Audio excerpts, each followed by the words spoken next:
अरे, भगवान जगन्नाथ के माथे से आखिर इतने मोटे मोटे पसीने क्यों बह रहे थे? सिंहासन पर विराजमान प्रभु का पूरा शरीर पसीने से भीग चुका था। माता लक्ष्मी घबराकर अपने आंचल से प्रभु का पसीना पहुंच रही थी। बलभद्र जी बार बार कारण पूछ रहे थे। सुभद्रा जी दौड़ी दौड़ी शरबत लेकर आई और सेवक बड़े बड़े पंखे लेकर प्रभु को हवा कर रहे थे। लेकिन हैरानी की बात तो ये थी कि इतना सब करने के बाद भी भगवान जगन्नाथ के माथे से पसीना आना बंद ही नहीं हो रहा था। आखिर ऐसी कौन सी चिंता थी जो स्वयं भगवान को इतना व्याकुल कर रही थी? आइए जानते हैं इसके पीछे की कहानी। रामू एक गरीब लेकिन बहुत भोला और ईमानदार लड़का था। सड़क किनारे उसका छोटा सा ठेला था जिस पर वो गर्मा गर्म जलेबियां बेचता था। लेकिन उसकी एक आदत पूरे गांव में मशहूर थी। वो हर सुबह पहली जलेबी भगवान जगन्नाथ को खिलाए बिना अपनी दुकान शुरू नहीं करता था। जैसे ही पहली जलेबी बनती, रामू उसे पत्तल में रखकर सीधा मंदिर दौड़ पड़ता। भगवान के सामने जलेबी रखते हुए वो मुस्कुराकर कहता, प्रभु, मीठे के बिना भी कहीं खाना पूरा होता है क्या? फिर वो बस प्यार से भगवान का चेहरा देखता रहता। लेकिन एक दिन जब रामू मंदिर पहुंचा तो वो घबरा गया। भगवान जगन्नाथ के माथे से मोटी मोटी पसीने की बूंदें बह रही थी। रामू तुरंत अपना गमछा लेकर प्रभु को हवा करने लगा और बोला, अरे प्रभु, आपको तो बहुत गर्मी लग रही है। उसने इधर उधर देखा। मंदिर में ना तो पंखा था ना ही कूलर। रामू उदास होकर बोला, किसी को मेरे प्रभु की चिंता ही नहीं। फिर अचानक उसके दिमाग में एक तरकीब आई और वो भागता हुआ कूलर पंखे वाले की दुकान पर पहुंच गया। वो दुकानदार से बोला, भैया, ये कूलर लगाने से गर्मी नहीं लगेगी ना?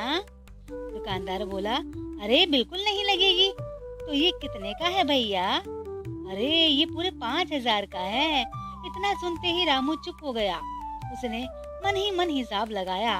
इतने पैसे तो वो जल्दी जोड़ ही नहीं सकता था। जो कमाता था सब बूढ़े माँ बाप की सेवा में लग जाता। उदास होकर वो घर पहुंचा। माँ ने खाना परोसा, लेकिन रामू चुप होकर बैठा रहा। माँ ने पूछा, क्या हुआ बेटा? तब रामू बोला, माँ, मेरे प्रभु इतनी गर्मी में कैसे रहते होंगे? मैं उनके लिए कूलर लेना चाहता हूँ, लेकिन मेरे पास पैसे ही नहीं। माँ मुस्कुराई और बोली, जब इरादा सच्चा हो तो बेटा भगवान खुद रास्ता बना देते हैं। तू बस मेहनत कर। अगले दिन रामू सुबह सुबह उठ गया। आज उसने पहले से ज्यादा जलेबियां बनाई। पूरा गांव जलेबियों की खुशबू से महक उठा। पहली जलेबी लेकर वो जल्दी मंदिर पहुंचा और बोला, प्रभु, आज ज्यादा मेहनत करनी है, आपके लिए कूलर जो लेना है। इतना कहकर वो जलेबियां बेचने निकल पड़ा। आज वो गांव गांव घूमकर आवाज लगा रहा था, गर्मा गर्म जलेबी ले लो। तेज धूप में उसका पूरा शरीर पसीने से भीग गया, लेकिन उसके चेहरे पर खुशी थी। वो बस यही सोच रहा था, अब मेरे प्रभु को गर्मी नहीं सहनी पड़ेगी। और शायद यही भगवान की लीला थी। उस दिन उसकी सारी जलेबियां बिक गई। इतना मुनाफा उसे पहले कभी नहीं हुआ। धीरे धीरे कई दिन बीत गए। रामू रोज मेहनत करता और पैसे गुल्लक में डालता। उधर भगवान जगन्नाथ अपने सिंहासन पर मुस्कुरा रहे थे। उनके माथे से पसीना अभी भी बह रहा था। माता लक्ष्मी परेशान होकर बोली, प्रभु, आपके पसीने रुक क्यों नहीं रहे? भगवान मुस्कुराकर बोले, देवी, मेरे लिए कूलर की व्यवस्था हो रही है। कूलर? माता लक्ष्मी हैरान होकर पूछ रही थी। प्रभु मुस्कुराए और बोले, मेरे एक भक्त ने ठान लिया है कि वो मुझे गर्मी में नहीं रहने देगा। कुछ दिनों बाद जब रामू ने गुल्लक तोड़ी तो वो हैरान रह गया। उसमें पूरे 12,000 रुपए थे। रामू की आंखों से आंसू निकल पड़े। वो बोला, प्रभु, क्या सच में आपने मेरी सुन ली?